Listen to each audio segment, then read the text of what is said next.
I think my advice for people who do and who are afraid of that failure is that you really have to look at it as opportunity for growth. If you're not failing and you're not pushing yourself to that point, you're probably not getting better. You're just going to stay in the same spot because it's comfortable. Welcome to Clock In, the show where we interview professionals in different career fields. I'm your host, Marcus, and today I have the honor of hosting Ben, 8-year Air Force Pararescueman. Am I saying that right? 8 years, correct? About 7 years, but hey, pretty close. Okay, 7, 8, man. I gave you one. Yeah. So I met Ben during my time in recruiting, and I can say that he's one of the most passionate people I've ever met, taking every moment to give back and inspire the next generation, working out with guys, giving them information. So it's truly an honor, man, and thank you for taking the time to spend with us and talk more about your career field. It's a pleasure to be here. Let me ask you, starting off from the very beginning, what made you want to join the military in general and, more specifically, I guess, special warfare? So yeah, I kind of had a passion from when I was a kid to do a job like this, something similar to pararescue. Didn't really know exactly what that would be, but like every little kid, I saw a movie, I think, with Navy SEALs in it and thought it looked really cool. I grew up in San Diego, so great place to grow up and definitely a military town. And of course, that's where all the SEALs hang out. And I actually had a pretty fun experience with my dad when I was probably 10 or 11. We went kayak fishing and saw some SEALs doing some cool guy stuff, and it looked awesome, and kind of always had that in the back of my head. I took a little bit of a long road to get to where I am now, but initially I wanted to be a SEAL, and actually, I started developing to become one and enter NSW. I had a mentor of mine who's still on very close with to this day, and he kind of walked me through my interests. He saw how passionate I was about medicine, how passionate I was about, I guess, just rescue in that realm, and my background in climbing and how much I love being outside. And he kind of told me to look into pararescue and thought it'd be a really good fit. So sure enough, I looked into it, and I got kind of tired of being a bartender and kicking drunk people out of my bars. So I decided to make a career change and found pararescue, and I'm pretty excited that I did. Awesome, man. So let's get into that a little bit. For those who don't know, what is Air Force Pararescue? Cool. Yeah, that's a great question because there's not too many people that do know about it. Pararescue is special in the sense that it is a part of SOF. So if you think about the United States military, we have Special Operations Forces, which is, it's basically it's an entity that is designed to do very specialized tasks. We all have a common standard, so we can all shoot, move, and communicate to the same standard. But from there, we kind of branch out. We do our own things, right? So I like to think of SEALs as like some of the maritime experts, and they're really good at kicking down doors and doing direct action. It kind of minimizes them a little bit. Largely speaking, when I've worked with them, that's what they do. Green Berets have that kind of unconventional warfare mission set. They'll be places for a long period of time, become friendly with the indigenous population, and then basically help them out in whatever the way they can in unconventional warfare.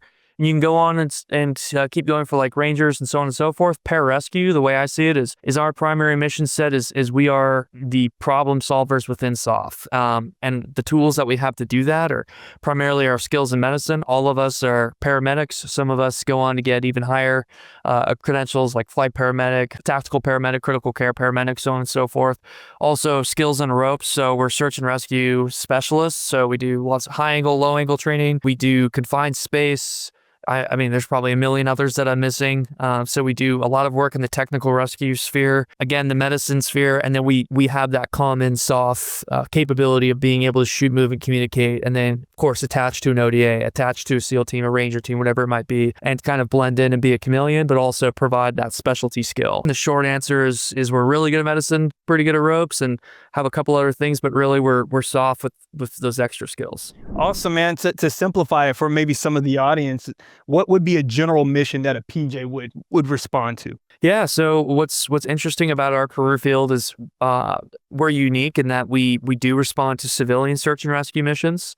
So some of the Gardner Reserve units have done incredible work in terms of doing the kind of PJ glamour mission of going out and doing long range ocean rescues. So they'll literally do things as crazy as they'll go free fall into a jump to a boat and set up an ICU on a boat and to help somebody out who needs it way out in the middle of the ocean. Wow. You can do stuff as in the civilian search and rescue element, and then on the military side, there's a couple things you can do. You can augment or attach, which would mean that you directly attach to an Army team or a Navy team, and you are with them. You're doing whatever mission they're doing, and again, you're providing that extra set of skills to be a part of that team. And then the other thing you can do is you can just deploy as a special tactics team or as an RQS team, and then work within the theater in that respect. And when you're doing that, you could be doing anything from, if you're on the ST side, from like airfield surveys and going to austere places and assessing airfields for foreign countries, to doing, what's called combat search and rescue, or CSAR, which is you're postured and you're basically the 911 for that region. If any plane goes down, if any entity goes down, if any DoD entity needs your help, you're the first person that gets called, and you're going to go out that door and help those people. So it's a really broad mission set. Yeah, I like how you said that, man. The 911 essentially of the military, or, hey, you're the first on call, given there's an emergency or something that takes place, man. So that's the perfect way to say it. So with that being said, walk us through the process of getting selected. What mindset does it take? We've heard, the rumors of how hard it is and the training you even just mentioned in the interview. What's the mindset like that it takes to go to make it in the training? Yeah, that's a great question. So, man, I've gotten asked this question a couple of times, and I wish there was like a one size fits all, like this person's going to make it, this person's not. Really, at the end of the day, I think the most important thing is, do you really want to, it's like anything in life. It's like, do you really want this job, and do you really want to be good at it? Are you going to be a good teammate? Are you going to do the small things? The analogy I like to give, and this might be a little obscure for some of the guests, so I apologize, but it's like, you get to a point at selection where everybody's tired, everybody's beat up, everyone just wants to sleep, and it's like, are you going to be the guy that goes to their ruck and sleeps, or are you going to be the guy that fills up the Gatorade so everyone else can have water? It sounds so simple, but the smallest things of just taking care of your people and taking care of your guys, those lessons, they'll never leave you, and that continues to when you get to your unit, you get to your squadron. That same mindset I see present with all of my friends that I'm lucky enough to work with. So, in terms of like a selection mindset, it's that, and then it's just not having that quit in you, and just knowing it's going to be really rough at some points, and just kind of sucking it up, and it's knowing it's worth it in the end. I think it's just like a little bit of that resiliency, but a lot of it too is caring a lot more about the people to the left and right of you, to be cliche, than caring about yourself. Absolutely. So that selection, obviously you're going through basic training, that every person in the military goes through basic training.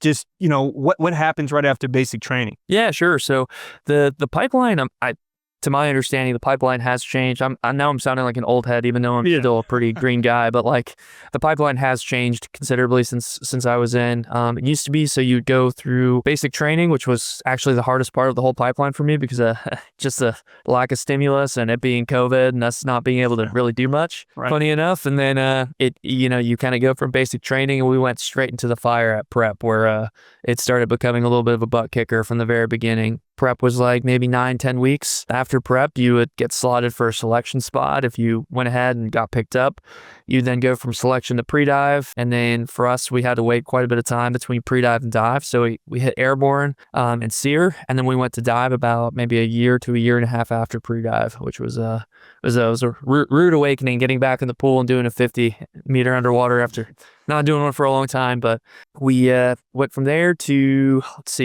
went to the San Antonio, it's now a course in San Antonio, the paramedic course, the EMT basic. You graduate those. We then hit free fall, and then after that, go to the apprenticeship course in Kirtland, which is about 6 months long. So all in all, for me, it took me about 3.5 years to get through the pipeline. A lot of that, unfortunately, was due to restrictions in COVID, but that timeline is not super out of the ordinary for us. We've got quite a few courses we have to go to.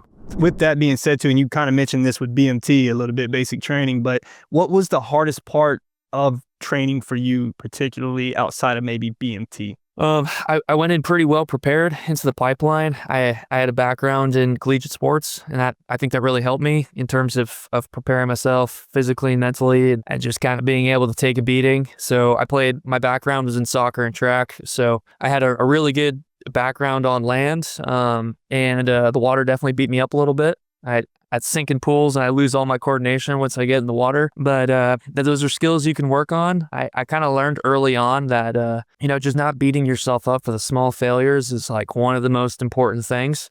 And then I really like the part I struggled with the most actually was funny enough. I felt like through prep and selection and pre-dive, I was lucky in that I didn't really have any setbacks. I never really got any washbacks. I didn't have to refire any of my PCs, and I kind of came out of that flying high and feeling really good about myself. And I'd say there was definitely a little bit of unsafe arrogance I had of just feeling invincible. And I went to dive school and immediately got washback. And that was after waiting for dive school for a really long time, and it was a really tough experience. I failed at dive school for something people don't typically fail for. It wasn't even one man's. It was something that's just like all procedural that I just messed up the small thing, but ended up having to go back to Lackland and waited quite a bit of time, and my team jumped ahead of me, which is never a good feeling. But ultimately, it was probably the best thing that happened to me throughout the pipeline, because it gave me a real dose of humility. It made me realize that, failure is okay as long as you come back from it and respond. I had an instructor at dive school I was pretty close with who really helped mentor me in that aspect, really had a streamlined pipeline up until that point. I also gained some humility from that for sure, because, no one likes to be washed back. And I realized that, it really doesn't matter. It's one of those things where you fail and you learn from it and you become better, and you just don't beat yourself up for it. And I created a lot of negative pressure for myself going back to dive school the second time, and all of these what ifs and all of this situation of like, oh, if I fail a second time, what will happen to me? And really it made me realize, you got to focus. As I'm talking in cliches now, but all the cliches work, and you really just got to focus on one task at a time. I went back to dive school the second time. I just thought of it that way. I focused on every single task individually instead of this big picture of, graduating dive school and then what comes after that, and then trying to get to my unit. I just broke it down small. So I think that was the toughest time, dealing with that failure and that setback, and then having to really look myself in the mirror and come up with a plan to not let that happen again, and then also learn from it in a healthy way. So, I mean, that's interesting that you went through that, man, like moment of failure. I mean, God knows what kind of thoughts were popping in your head, like when you initially had that. So my question is, for those who like are letting that defeat them from trying, like, I'm afraid of the pipeline, I'm afraid of failure. What was going through your mind, and how did you push past that in that moment? Like, what advice do you give people to push past those hard moments, especially during the pipeline? Yeah, of course. I think for one, I think a lot of the guys in this career field are similar in that we're our own harshest critics. I think I was beating myself up for that failure of dive school a lot more than I needed to.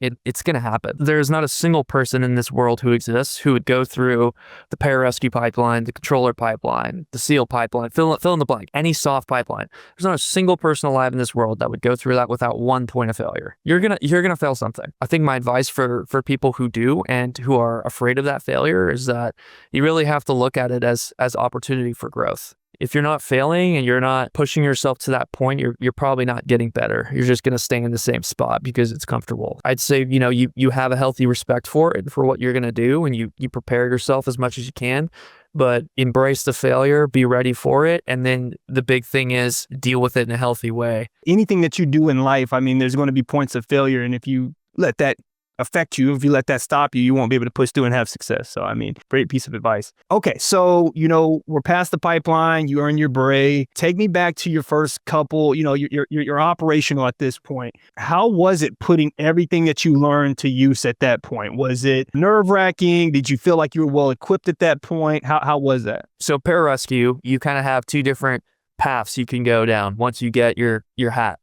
You're either going to go to a rescue squadron or you're going to go to a special tactics squadron. Generally speaking, rescue squadrons they've got kind of a lot more resources, I would say, for new PJs, in terms of you're going to have a lot more senior PJs, a lot more supervision, a lot more hands-on kind of guiding you left and right what your boundaries are. If you go to a special tactics unit, it's a little bit more, I'm not going to say on your own, but you're going to have fewer of those resources. So that being said, I am at a special tactics unit.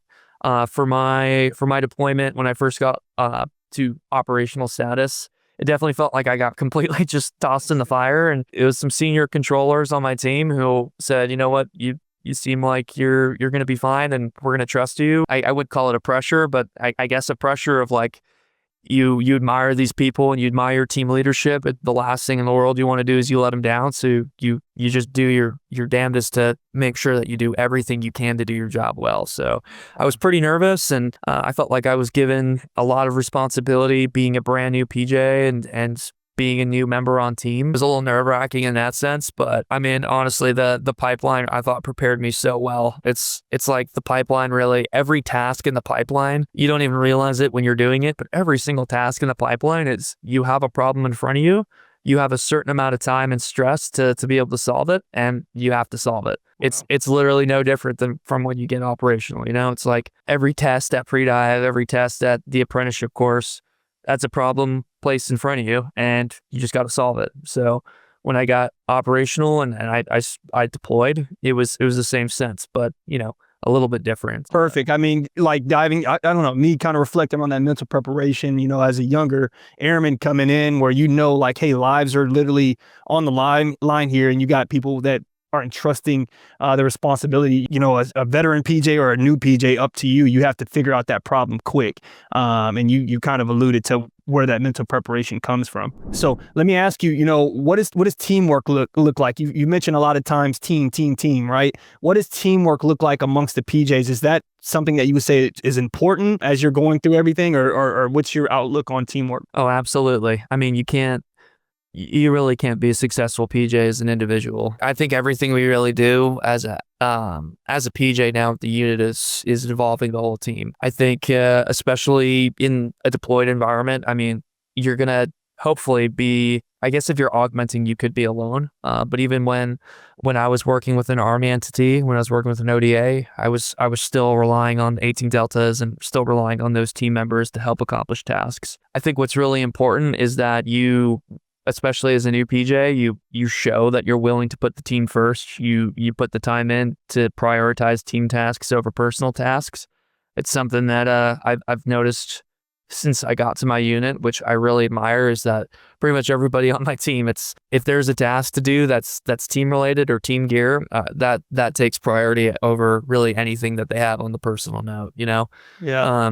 So I guess speaking at it at the macro, I would say, for one, no one ever really feels like they're just alone trying to solve a task by themselves. You're always going to have people around you who are very eager to help.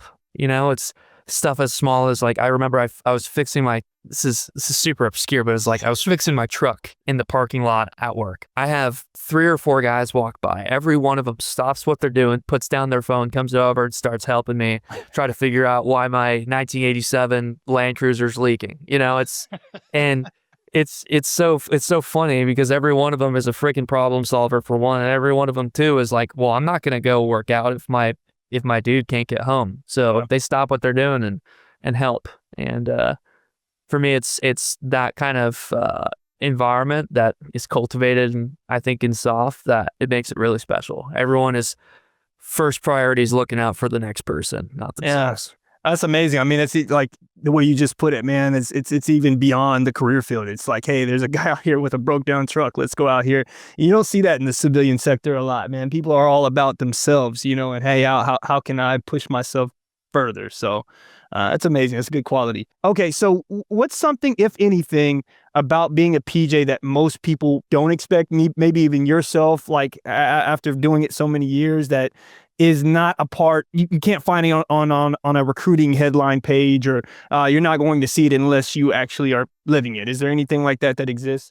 I would say that opportunities to do things that aren't typically advertised on like an Air Force website, I would say those are big ones. I mean, advanced qualifications is pretty awesome. Like I'm really interested in medicine, and my team sent me to get my flight paramedic cert, which I thought was really cool. There's stuff like that. There's all kinds of advanced quals you can get. I mean, there's a PJ at my unit who went to sniper school, for instance. That's a really cool one. He's a great shot. The obvious ones, there's jump master spots and dive supervisor spots that you can go ahead and get those quals for, which are great for coming out on the civilian side if you're ever trying to contract. There's really cool opportunities as a PJ too. It's one of my friends just got orders cut to go be a military free fall instructor, and oh shoot, I mean, I can't imagine a better job than waking up every day and saying like, I'm just gonna go skydiving all day and get paid for it. So That being said, have you ever had a mission that stayed with you, either, emotionally or that was life-changing, that you can obviously speak about? Yeah, yeah. I'll be pretty selective of like what terms I speak about it in, but I will say fairly recently there was a very unfortunate accident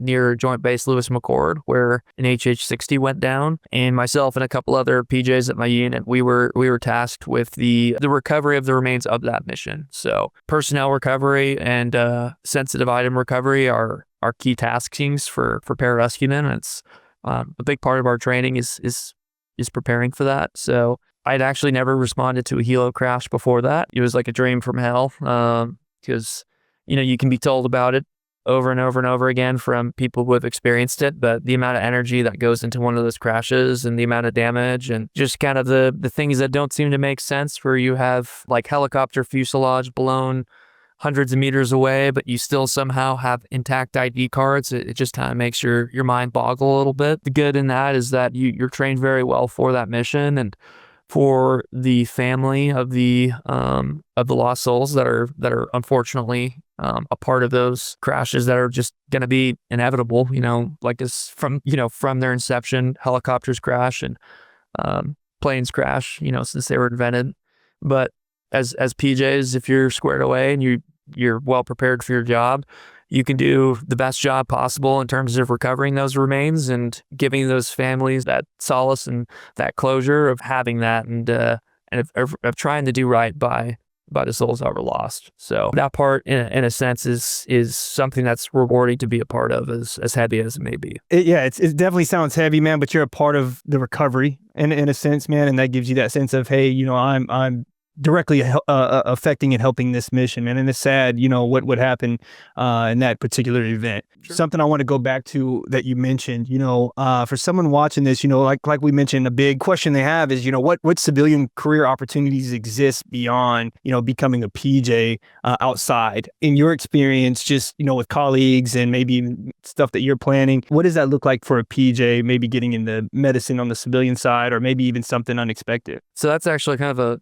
a fun question, because I feel like PJ is such an interesting group. It's such a small community, but with so many different personalities. And I'll never forget the class I graduated with. We had one guy who grew up as on an ostrich farm in Utah, racing ostriches, and we had another guy who literally just had gotten off of Wall Street and was burnt out from Wow. from living that life. So there's so many different people that have so many different interests, which makes it really like fun to be a part of, just kind of watch. In terms of direct jobs, there's quite a few jobs in the search and rescue and medicine realm. I myself, I'm looking into applying for PA school here pretty shortly, and going the Guard Reserve route and being part-time PJ and then being a full-time PA, which is kind of a nice happy medium between having some stability and then also getting to do some fun stuff every now and again. And then there's tons of firefighter paramedic jobs that are always open that are just kind of a shoe-in for PJs with the set of skills that they have. Everything from that to, I've heard of a guy who was in Italy and was thinking about re-enlisting and then got offered a crazy salary to go be the head of a search and rescue program for some giant ski resort in Italy, and he took that. So there's kind of every job you could really imagine, and a lot of employers who I've been lucky enough to speak with, it seems like they do value having a soft background. They value the things we train on, and they really, really do value our ethos. Speaking of misconceptions, there's a misconception I want to kind of clear up with you. One big question is like, hey, how demanding is this lifestyle on a family, right? Like if I have a family or just personal life in general, yet you see so many PJs or operators in general that are married. So, what's your personal take on that? Yeah, of course. So I think that's definitely a loaded question, and kind of one of those results may vary because I will say I'm in I'm blessed. I have an incredible wife who's super supportive of my job, and she understands the time commitment and understands where I have to put my priorities a lot of the time. And unfortunately, a lot of the time they're not with her. That being said, I feel like it's definitely possible to have a very healthy marriage and a very healthy relationship, for that matter. Whether that's a marriage, kids, girlfriend, whatever. When you do have time at home, trying to make sure that your significant other, and if you have kids, your kids, make them feel like a priority and make time for them. That being said, you are gone a lot. I think pararescue and I'd say Air Force, special operations in general. I think we could probably put a good running in for gone the most different jobs across the military with TDYs, deployments, with all the things that we have to do, the research. We're gone quite a bit. That being said, there are ways to try to incorporate your family with those the best you can. And, I've got a super happy marriage, and I'd say my relationship's actually better than it was when I first got in. So awesome, man. Getting into what's one of the craziest or most memorable specific moments that you've experienced, whether that be for a good outcome or a negative outcome. Okay. All right. I would say this is going to be kind of a funny one, but because it wouldn't be like the first one that might come to someone's mind. But on my last deployment, I worked with a partner force, and I was actually at first I was really not happy about it, because as a newer PJ, I wanted to do the augmenting mission that I actually ended up getting to do later in my deployment, but I was impatient and I wanted it now, just like most young people are, I guess, in their jobs. So I got to work with actually the Kenyans, and I worked with their special forces and basically developing a program to create something kind of similar to a Pararescueman in the U.S. Obviously, some differences and a little bit of difference in what capabilities were desired. But we took a program that basically had some Kenyan Rangers who were super squared away guys and really, really motivated. And we ended up building a program and building a pipeline that was, I think, around 6 months or so. And in my opinion, we prepared them extremely well for their tasking and for their job at hand. It all culminated with we did a joint exercise with some American guardsmen from the East Coast, Ugandan military, some Somali military as well, Somali Defense Force guys. And at this joint exercise, the Kenyans performed extremely well. And they actually did a pretty sick tech rescue demonstration in one of their full mission profiles, and it looked really good. It went really well. And one of the American generals that was there actually came up to myself and the other two PJs that were there, a bunch of random E5s in the Air Force, and he was asking us who trained these guys, because they were the most squared away partner nation guys he'd ever seen, and took a lot of pride in being able to say that those were our guys and the ones that we prepared. That's incredible. That's a global effect that you literally personally had, man. That's pretty incredible. Yeah, it was a great experience for sure. So if someone watching this wants to follow your path, there's many people that do, in becoming a PJ, what would be their first step? Would you recommend that they start off with, and what piece of advice would you give them? Biggest piece of advice from the very beginning is that you're going to fail. Accept it. Just sit down with yourself and have that conversation. You're gonna, whether that's the first time you try underwaters, not even being able to make it 10 meters, or going out and failing push-ups or pull-ups or a run. Genuinely, that does not matter. It does not matter if you fail. The only thing that matters is if you let that failure stop you from getting to your next place. So if you do fail, learning how to deal with it in a healthy way, using it as motivation to get you better, and not making the same mistakes twice. Other than that, I would say to kind of make it a little more specific, start talking to a recruiter early, because they're going to be able to give you the tools you need to know how to train and do what you got to do. Not overtraining. I talked to a lot of guys who randomly reached out to me and they're like, hey, I started trying to run and I did a 15-mile run today, a 20-mile run yesterday, and now my shins hurt, and lo and behold, So I would say be patient with yourself, be patient with the process of training, reach out to your recruiter.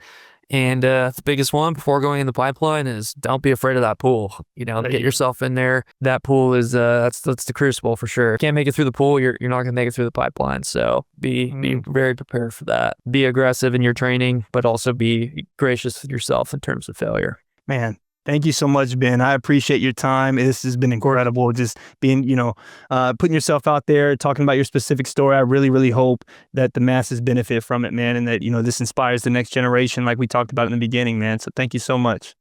I appreciate your time. It was a pleasure being on here. Thanks for clocking in with us. Enjoyed the content? Make sure to like, share, and subscribe. If you have a career in mind you would like us to spotlight, send us a message on Instagram. We're always listening. Until next time, it's time to clock out.